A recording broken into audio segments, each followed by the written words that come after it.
आत्ता फक्त आपला जो विषय तो परतवाडा साईडच्या वाहन आहे, तर तिथे तर ज्यांचे परवानेच नाही आहेत त्यांच्यावरती मोटर वाहन कायद्यानुसार कारवाई केली जाईल. आणि जर एखाद्या वाहनाला मेमो दिला असेल आधी आणि जर ते पुन्हा तशीच प्रकारची वाहतूक करताना आढळलं तर ते वाहन जप्त करण्याच्या पण सूचना दिलेल्या आहेत. तो सावधान हो जाइए. इसके बाद में अगर बिना परमिट की गाड़ियां सड़कों पर दौड़ी तो वे सीधे जब्त हो जाएंगी.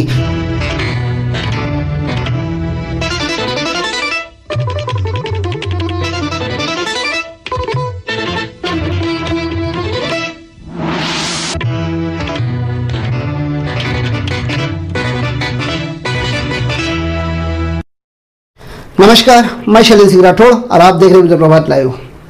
अभी हाल फिलहाल में अमरावती जिले में एक विषय चर्चा का बना हुआ था. अमरावती जिले में चलने वाली बजरंग ट्रेवल्स व श्रीराम ट्रेवल्स, इन लोगों के बीच में जुबानी जंग छिड़ गई थी. आगे यहाँ पर कुछ भी हो सकता था, क्योंकि जिस तरीके का ये झगड़ा बढ़ते जा रहा था आगे ये किसी की जान भी ले सकता था. आखिर में झगड़ा क्या था, सबसे पहले आप ये समझ लीजिए. बजरंग ट्रेवल्स वालों का यह कहना था कि श्रीराम फाइनेंस की गाड़ियों के पास में परमिट नहीं है, और श्रीराम फाइनेंस की गाड़ियों का यह कहना था बजरंग ट्रेवल्स के पास में गाड़ियों चलाने का परमिट ही नहीं है. इस बारे में बार बार अमरावती के परिवहन अधिकारी इनको जानकारी दी गई थी, लेकिन किसी ने भी गंभीर रूप से कार्रवाई नहीं की.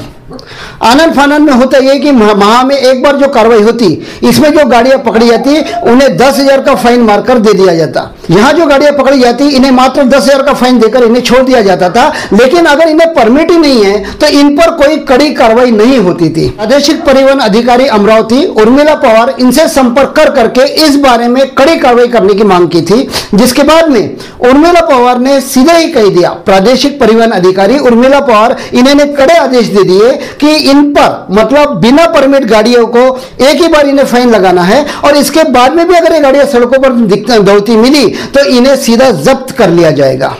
एक म्हणजे आमच्याकडे जवळजवळ 7 वाहनं आहेत, त्यातले 5 इंटरसेप्टर आहेत. तर इंटरसेप्टर वाहनं आणि वाहतूक पथक यांच्यामार्फत आमच्या वेगवेगळ्या गुन्ह्यांसाठी कारवाई केली जाते.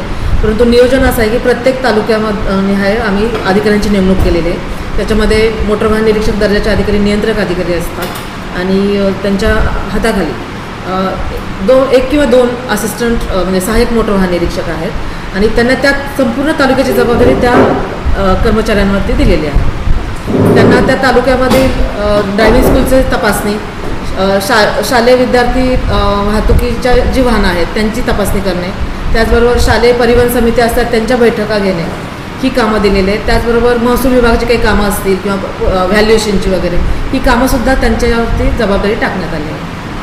अवैध प्रवासी वाहतूक करणाऱ्या सर्वच प्रकारच्या वाहनांवरती आमच्या विभागामार्फत कारवाई केली जाते आणि ती तशीच पुढे चालू राहणार आहे.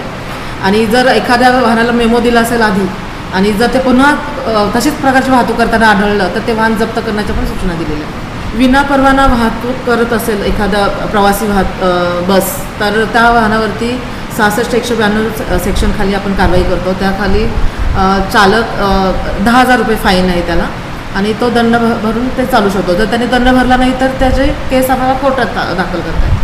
रतन इंडिया ह्या कंपनीतून जी वाहनं जात आहेत ती त्या संदर्भात तक्रारी प्राप्त झाल्या होत्या. तर तिथेसुद्धा आम्ही एक इंटरसेप्टर स्क्वॉड लावलेला आहे. त्या स्क्वॉडमार्फत आमच्या ओव्हरलोड किंवा राखीची वाहतूक योग्य प्रकारे करत नसतील तर अशा वाहनांवरती कारवाई करण्याच्या सूचना दिलेल्या आहेत, आणि त्याप्रमाणे सध्या ते कार्यरत आहेत. एक तर शालेय विद्यार्थी जर वाहतूक करताना आढळले तर एक तर आम्ही मुख्याध्यापकांना पण तशा सूचना द्यायच्या सूचना केलेल्या आहेत. कारण काय होतं की विद्यार्थी वाहतूक केले तर त्याच्या पालकांना शिक्षा आहे, तसेच त्या मुलालासुद्धा 25 वर्षापर्यंत लायसन्स मिळू शकणार नाही आहे. तर ह्या संदर्भात शाळा कॉलेजेसमध्ये थोडं समुपदेशन आणि मार्गदर्शन पण व्याख्यानं आयोजित करण्याचं आमचं नियोजन आहे. आत्ता फक्त आपला जो विषय तो परतवाडा साईडच्या वाहन आहे, तर तिथे तर ज्यांचे परवानेच नाही आहेत त्यांच्यावरती मोटर वाहन कायद्यानुसार कारवाई केली जाईल. आणि मॅक्झिमम ज्या मोठ्या ट्रॅव्हल्स आहेत म्हणजे ऑल महाराष्ट्र परमिट किंवा ऑल इंडिया परमिट, त्यांचे डॉक्युमेंट्स हे वैधच असतात. आणि कारण ते त्यांना माहीत असतं की प्रत्येक जिल्ह्यामध्ये त्यांचं तपासणी होणार आहे, त्यामुळे त्यांचे डॉक्युमेंट ओकेच असतात. परंतु जर असं कुठलं वाहन आढळलं तर त्याच्यावरती मोटर वाहन कायद्यानुसार कारवाई केली जाते. कि यहाँ पर अमरावती की यातायात संभालने वाली अमरावती ट्रैफिक विभाग के पश्चिम विभाग की प्रमुख ट्रैफिक विभाग की पुलिस निरीक्षक रीता उइके मैडम, इन्होंने क्या कहा. ज्यांच्याकडे परवाना नाहीत किंवा काही लोकांकडे परवाना आहे परंतु परवाना शर्तीचे उल्लंघन होतात, त्या सर्व वाहनावर आपण मोटर वाहन कायदा जे अवैध प्रवासी वाहतूक कलम म्हटलं जातं, आपण ती कारवाई करत असतो. चालू वर्षामध्ये मार्च महिन्यापर्यंत आम्ही एकूण 10 वाहनावर कारवाया करण्यात आलेल्या आहेत खाजगी बसेसवर. त्यामध्ये काही बडनेरा यवतमाळ चालणाऱ्या वाहनं आहेत. आपण जसं म्हणतात काही परतवाडा खंडवा चालणाऱ्या वाहनांवर सुद्धा आम्ही 66,192 वाहन कायद्याप्रमाणे कारवाई करण्यात आलेली आहे. मी किंवा माझे अधिकारी जे आहेत आम्हाला आमच्या पेट्रोलिंग दरम्यान जे वाहन मिळतात आम्ही त्यांचे परमिट तपासून जर मिळून आले नाही तर आपण किंवा परवाना शर्तीचे उल्लंघन करताना मिळून आले तर आपण नियमित कारवाई करत असतो आणि यापुढे सुद्धा आपण अशा वाहनावर कारवाई करत आहोत. तसं तर बघायला गेलं तर कुठलंही प्रशासन अवैध वाहनांना अवैध प्रवासी वाहतुकाला परमिशन देत नाही. तो RTO विभाग असू द्या अथवा तो ट्रॅफिक विभाग असू द्या, कारण कुठलाही विभाग अवैध प्रवासी वाहतुकीला, परंतु बऱ्याच वेळा पोलिसांच्या किंवा RTOच्या नजरेत न येता अवैध प्रवासी वाहतूक चालतं तर सर्वप्रथम याला तर तो वाहन चालक वाहन मालक जबाबदार राहील. दुसरी गोष्ट, जर परमिट हा विषय RTOचा आहे तर RTO विभागांची कारवाई चालू असता आम्ही सुद्धा RTO मॅडमशी बऱ्याच वेळा आमची चर्चा झालेली आहे. परमिट संदर्भात मॅडमशी विचारणा करण्यात आली होती.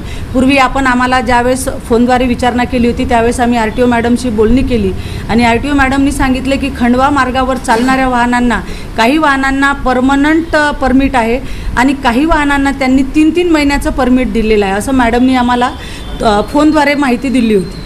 त्यानंतर आम्ही काही वाहनं तपासले आणि त्यानंतर हे बोलणं झाल्यानंतर पण आम्ही 1-2 वाहनांना 66,192 कारवाई केलेली आहे, जे ST डेपो परिसरातून स्टेज कॅरेटच्या गाड्या चालतात त्यांना.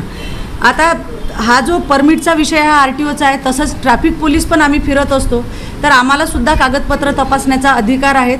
आम्हाला कागदपत्र तपासल्यावर आम्हाला जर कोणत्या वाहनाकडे परमिट मिळून आलं नाही तर आम्ही सुद्धा 66,192ची कारवाई करतो.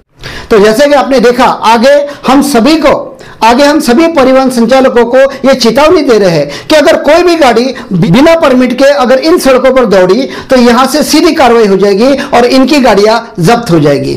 तो इसी तरह की खबरों के साथ में हम आपसे आगे भी मिलते रहेंगे. तब तक लिए दीजिए, नमस्कार.